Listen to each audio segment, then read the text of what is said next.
ગુજરાતી ભાષામાં તાજા સમાચાર, દૈનિક અપડેટ્સ, હાલની ઘટનાઓ. હમણાં જ સબસ્ક્રાઇબ કરો અને નવા સમાચાર પામો.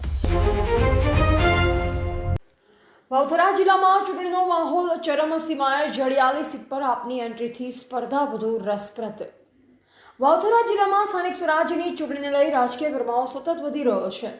જિલ્લા પંચાયત અને તાલુકા પંચાયત બેઠકો પર ઉમેદવારો દ્વારા પ્રચાર અભિયાન પૂરજોશમાં ચાલી રહ્યો છે.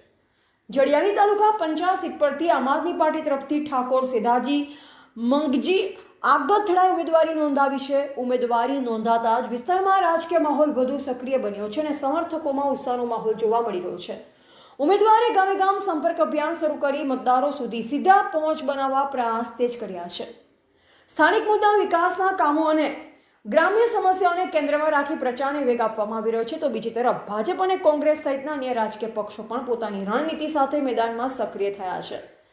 ગામડાઓમાં બેઠક મુલાકાતો અને જનસંપર્ક દ્વારા મતદારોને આકર્ષવાનો પ્રયત્ન ચાલી રહ્યો છે.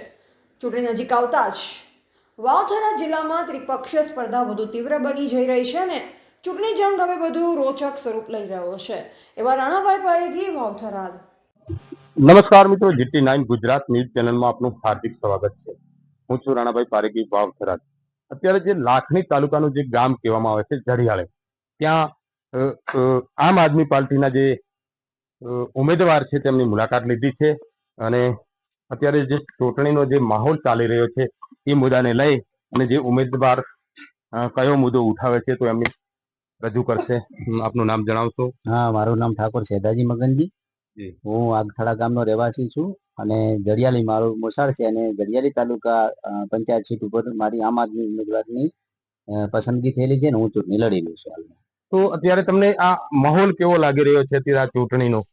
હા, મેં છેલ્લા 2-3 દિવસથી ડોર ટુ ડોર પ્રવાસ કરી રહ્યો છું. ત્યારે એક ભાજપ અને કોંગ્રેસના કાર્યકર્તાઓ સૌ પ્રથમ અહીંયા નજરે દેખાતા જ નથી અને ઉમેદવારોની પણ એટલી નિષ્ક્રિયતા છે. અને લોક સંપર્કમાં મેં જઈને ડોર ટુ ડોરમાં અભ્યાસ કર્યો ત્યારે લોકોનું એવું માનવું છે કે અહીંયા વોટ લઈને ગયા પછી કોઈ પણ પ્રજાના પ્રતિનિધિ 5 વર્ષ દેખાતા નથી અને અત્યારે આવે છે મોઘી 10-15 લાખની ગાડીઓ લઈને, 10-10 જણાનું ટોળું લઈને આવે છે. ત્યારે મેં પણ એમને મારી પાર્ટીનો વિચાર રજૂ કર્યો કે ભાઈ આમ આદમી પાર્ટી એટલા માટે આવી છે કે જે તમારા પ્રશ્નોનું સોલ્યુશન નથી થયું. અત્યારે રોડ, રસ્તા, પાણી છે, આરોગ્ય છે, ઘણી બધી આ વિસ્તારની અંતરિયાળ વિસ્તારમાં સેવાઓ ખખડધજ છે, રોડ રસ્તાઓ ખખડધજ છે.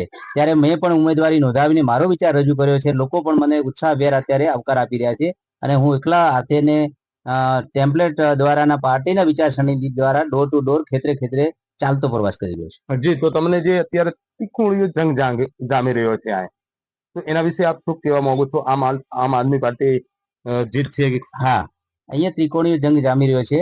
અમારી પાર્ટીનું આદરણીય કેજરીવાલની દિલ્હીમાં સરકાર ચાલી રહી હતી અને પંજાબમાં પણ આ જિલ્લા અને તાલુકા પંચાયતમાં ભાજપ કોંગ્રેસનો સફાયો થયો. ત્યારે જેવી વિચારસરણી થશે અહીંયા લોકો પણ હવે વિચારી રહ્યા છે કે અમારે આમ આદમી પાર્ટી સિવાય બીજો કોઈ વિકલ્પ નથી અને વિકાસ માટે આની જરૂર છે. જે તો આપ જીત્યા પછી કયો મુદ્દો પહેલો હાથમાં લેશો? હા, જીત્યા પછી મારા ટેમ્પલેટની અંદર મેં 9 મુદ્દા જાહેર કર્યા છે મારા પરિચય દ્વારા, મારી રાજકીય વિચારસરણી. અને સૌ પ્રથમ અહીંયા આપણે દેખાય છે કે મારો પહેલો જ અનુભવ છે કે અહીંયા તાલુકા અને જિલ્લા પંચાયતમાં રાજકીય મત ભેદો ભૂલી એક પાથરણે બેસી અને કોઈ પણ વિકાસનું કામ કરવું. વિપક્ષ એમને ગ્રાન્ટ ના આપતી હોય તો જોડે રહીને અપાવી. જે કંઈ ભારતીય બંધારણ છે એના પ્રમાણે માનવ હકના યોગ્ય હક અને અધિકારો અપાવવા મારી પ્રથમ ફરજ બનશે. જી.